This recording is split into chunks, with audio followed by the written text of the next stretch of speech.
Good morning everyone. Today we will discuss about the manufacturing of metal matrix composites. So as we know that the composites are classified on the based upon the matrix as metal matrix, ceramic matrix and polymer matrix composites. Today we will discuss about metal matrix composites. So prior to that we will discuss interface and interface. So first we will discuss about this interface. So interface is none other than bonding. So interface is none other than bonding.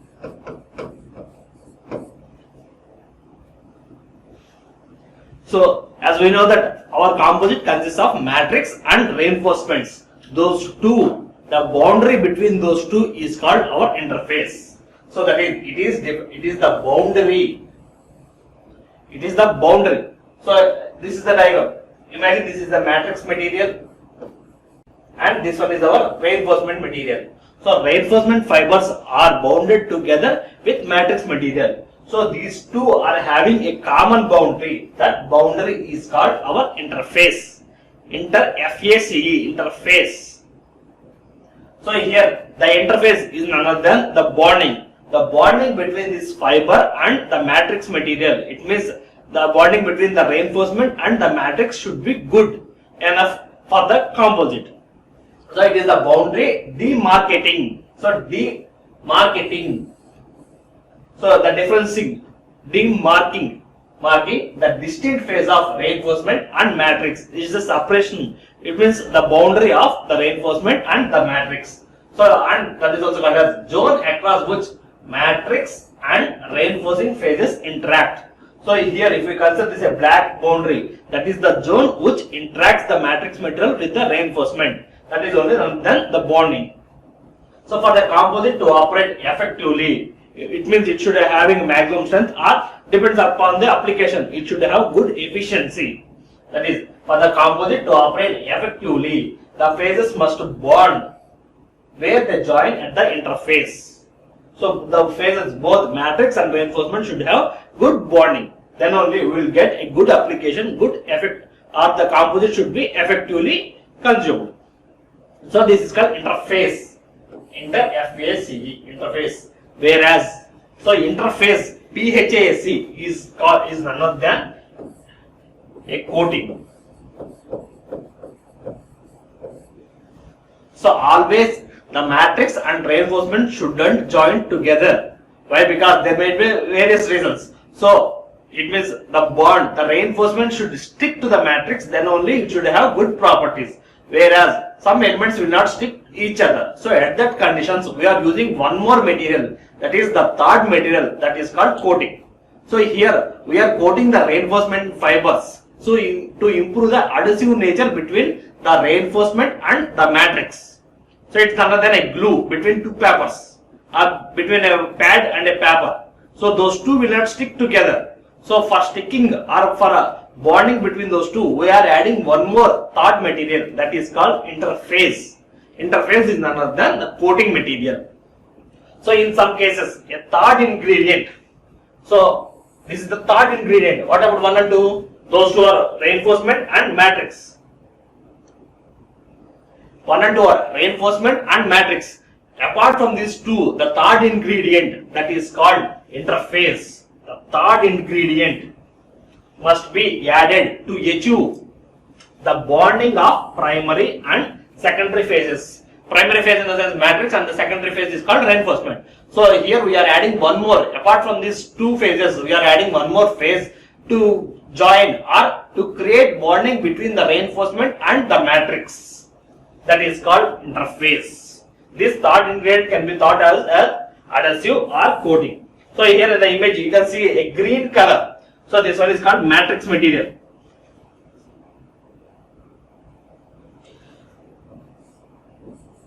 So the grey color is one matrix one and the center one is reinforcement. Sorry, here is indicated. The primary phase, that's the matrix material. So this one is the primary phase matrix material and the inner one, the black color, this one is called the secondary phase, the reinforcement. So in between matrix and reinforcement, we are having one more that is indicated with green color, that is called our interface. PHASE, interface. Interface is none other than the third ingredient which is used to add or which is used to increase the adhesiveness between the reinforcement and the matrix. So one more is interface. It is the boundary. It is the boundary between the reinforcement and the matrix. It means the bond. Here, for increasing the bond, we are adding one more third ingredient, that is called interface. So interface is none other than coating. So next, so the influence of interface, the influence of interfacial bond. So if the matrix and the reinforcement are having less interface, it means less bonding between each other. So some of the disadvantages. So these are the influence. So if, as you know that the main loads are bearing by fibers. So here this is the concept, this is the matrix and these are the fibers, reinforcement. These two are holding together. If the fibers during tensile loads, if the fibers are pulling out, then the load will be, the load bearing capacity will be less for the composite. Whereas for compression strength also, the fiber should act or should bond with the matrix metal. If there is no bonding between these two, it means there is no bonding, then the fibers will easily pull out. Similarly, not only fibers, the reinforcement phases, it might be anything. So it might be a powder form, it means particle, viscous, short fibers, long fibers, and long fibers, whatever it is. So if those are having good bond, interfacial bond between those two, the reinforcement and the matrix, then only it should have good performance. So these are the factors that influence the interfacial bond. The composite strength, as just we discussed that if the tensile loads, if the component is subjected to tensile loads and there is not good, there is no enough bonding between the reinforcement and the matrix material, then the fibers will pull out. So if the fibers are pulled out, then the strength of the load bearing capacity of the composite will be reduced. So this is the one composite strength. So if we do a tensile strength,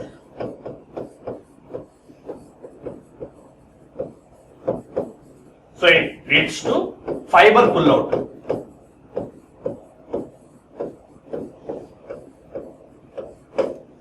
Fiber pull out. Due to fiber pull out, these are the various disadvantages. So the Young's modulus will also be reduced.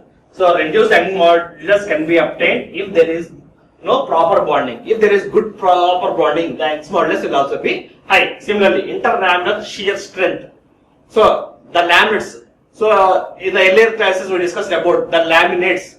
So the laminas are added one after the other to achieve a certain thickness. If there is no bonding between the reinforcement and the matrix, the laminates will be sheared off, will be delaminated. So it means they are not having good bonding between those two layers. So that is interlaminar. Next one is compressive strength, as we discussed here. The next one is environmental resistance. As we know that our matrix are used, the purpose of our matrix or the functions of our matrix is to protect the reinforcement from environment. If there is no bonding between those two, it means, imagine this is the component, this is the matrix material and this is the reinforcement material. In between that, if there is a gap, if there is no bond between those two, it means these two are not joining, then small gaps will be identified between these two. Along this boundary, a small gap can be identified. So along these gaps, these atmosphere gases or the moisture can be passed through these veins, so that the bonding or the interface between these two can also be reduced further, so that the strength of the component will be reduced. So to avoid that, if there is a gap between those matrix and the reinforcement, some foreign materials will enter into that will lead to decrease its strength. So if there is a good bonding between these two, no foreign particles will enter and no degradation will take place. So that the strength will be high, as well as it should have good environmental resistance. Similarly, structural stability at elevated temperatures. Next one, fracture and fatigue behavior. As you know that fracture in the sense, the crack propagation. If there is a gap between these two, the crack propagation will be high, so that it is very easy to fail the component. So to avoid that, so the bond between those two should be high. That is only the effect of interfacial bonds. Next, coming to next processings of metal matrix composites. So metal matrix composite metals can be produced by many different techniques. So depends upon the application or depends upon the phase of the reinforcement. We are having many techniques. So for by means of this metal matrix, so we can use aluminum, titanium. The matrix materials are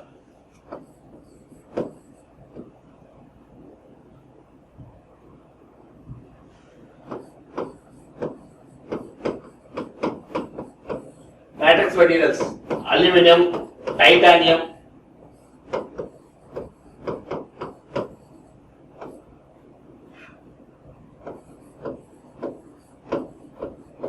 magnesium, copper, cobalt. So these are the generally used matrix materials along with that reinforcements.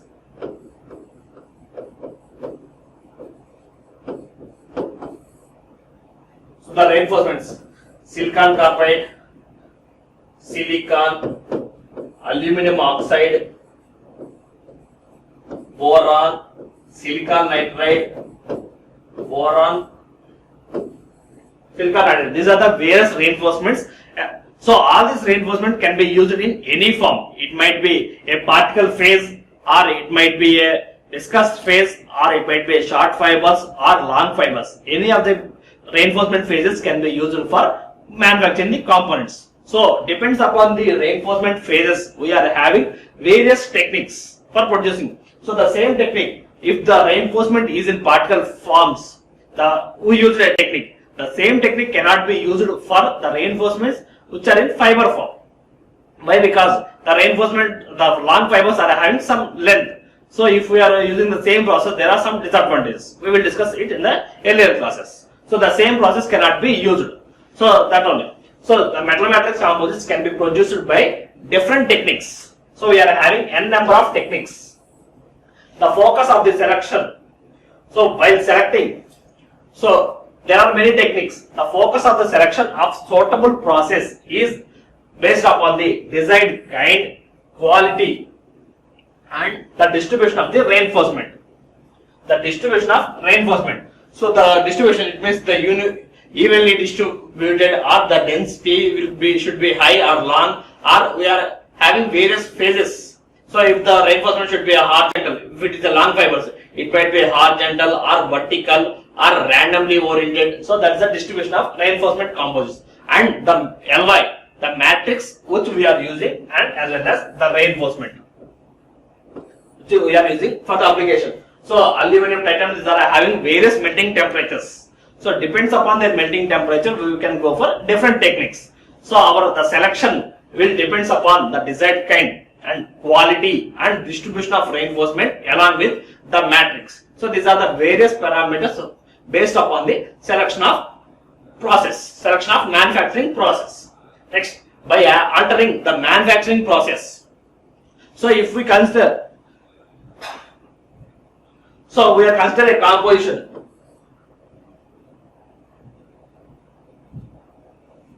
So aluminum with titanium. So aluminum is the matrix material and titanium is our reinforcement material. So here we are using this.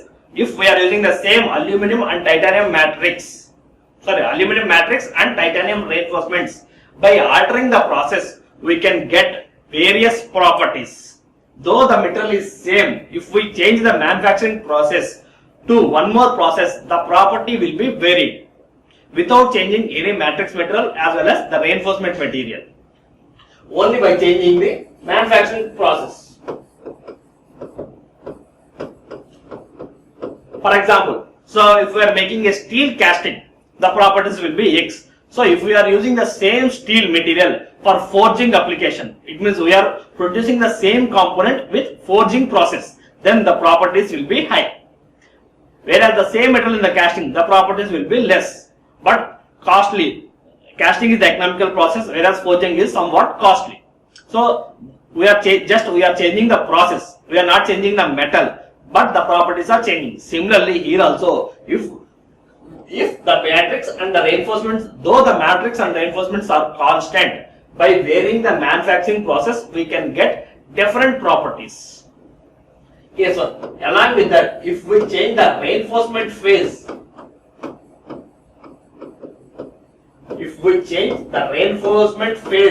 again we can get various properties. The reinforcement phases are particles,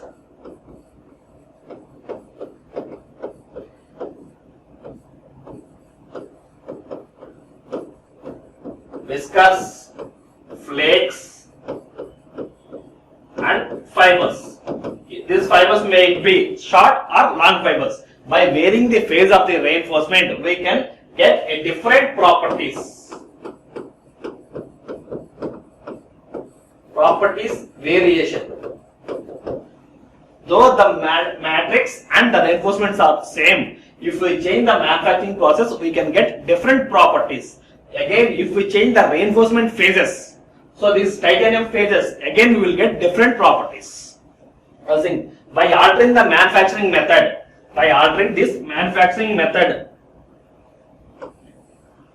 the process and the finish, as well as the form of the reinforcement. It means the form is none other than the phases.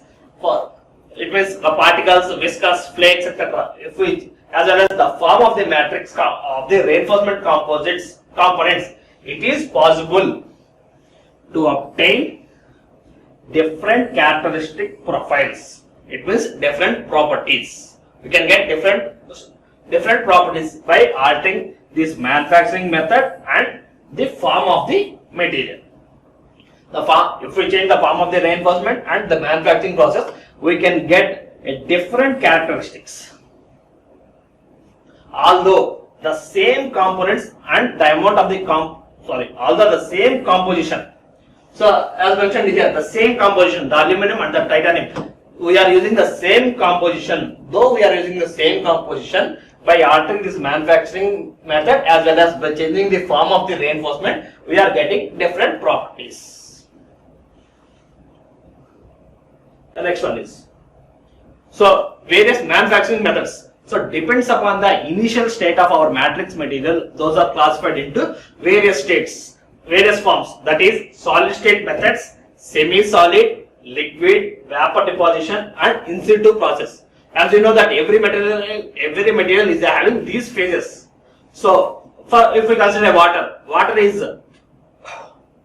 will be in solid phase. After that, semi-solid, as well as water itself is a liquid. Here it is an ice.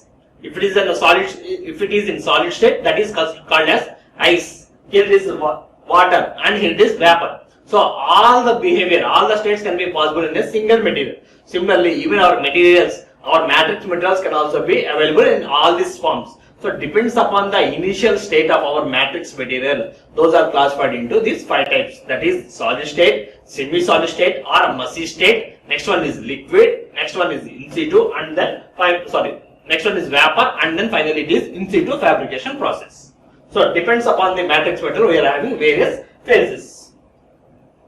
So first we will discuss solid state fabrication of MMC materials. The solid state manufacturing of MMC, metal matrix composites. So in this process, MMCs are formed as a result of bonding matrix with dispersed phase. So here, in solid state, we are getting a component by bonding between a reinforcement and a matrix material. The bonding between these two, by generating bonding between the reinforcement and matrix material, we are producing a component. Here, mutual diffusion, it means one-to-one. Mutual diffusion occurs between the solid states, at elevated temperatures. It means by supplying high heat, we are initiating the bonds. Along with that, by means of pressure, we are consolidating the component by means of at elevated temperatures and under pressure. Next one is solid state fabrication process is a low temperature process. So here we are keeping the component or keeping the matrix material in solid state, and we are supplying heat. Whereas coming to liquid state process, there we are melting the matrix material to a temperature greater than its melting temperature. So generally, actually the furnace temperature should be 1.2 to 1.5 of its melting temperature. So sorry, this is the pouring temperature.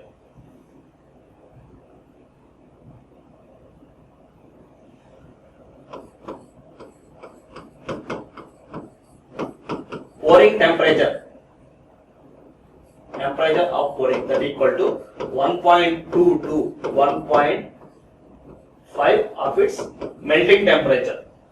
So here, if we consider aluminum, that will melt, that will convert into liquid state at around 650 degrees centigrade. But for pouring the material into a mold, we are rising 100 or 200 more than its melting temperature, that is 1.2 to 1.5 times of its melting temperature. So that while transferring from the furnace to our mold, that material should not be solidified. For that purpose, so if we are transferring from the furnace to the mold, the temperature drops will take place. Automatically, the temperature drops takes place, so that the material can be converted to a solid state. To avoid that, we are rising the temperature of the material to some extent. That is, generally it's 1.2 to 1.5 of its melting temperature. Whereas in our solid state processing, we are giving a temperature only up to 0.9 of its melting temperature. So here we are not rising to its melting temperature also. Prior to that only, we are following our process. We are completing our process. So due to that, it is a low temperature process. It is a low temperature process. Next one is the types of solid state fabrication process. So there are two processes, that is powder blending and one more is foil diffusion process. Here the raw materials, both the reinforcement and the matrix, reinforcement plus matrix, both should be in powder form. Here matrix will be in foil form, whereas reinforcement might be in powder or fibers or viscous or flakes. It might be any process, whereas here both the reinforcement and the matrix should be in powder form. Both the reinforcement should be in powder form, whereas in foil diffusion process, the matrix material will be in the form of foils. It means a thin sheets. So it's roughly around 10 micrometers, 10 to 100 micrometers. The thickness of the foil is very less. Here both the processes are solid state process. It means the raw material, the initial state of our materials are in solid state only. So first one is powder blending and consolidation process. So here it consists of 4 steps. Consists of 4 phases, that is powder forming. After that, the second one is mixing the powders. So here powder forming. Here we are converting the raw material into powder form, might be matrix as well as the reinforcements. So here we are converting the matrix and reinforcements to powder forms. That's the stage 1. Next one is, after that, here we are mixing the reinforcement and matrix materials. So these two are mixing. Along with that, so depends upon the materials, we may add some more agents, some more bonding agents. So if those two are having good bonding, then we will go for only reinforcement and matrix. If there is less bonding, to initiate bonding between the reinforcement and the matrix, we are adding some more third party materials, that is adhesives, for joining the matrix powder with the reinforcement powder. The third one is compaction. Here we are giving this is a shaping process. Here we are giving a form or a shape to the composite. Finally, the last one is centering. So after shaping, we are getting a component that is called green compact.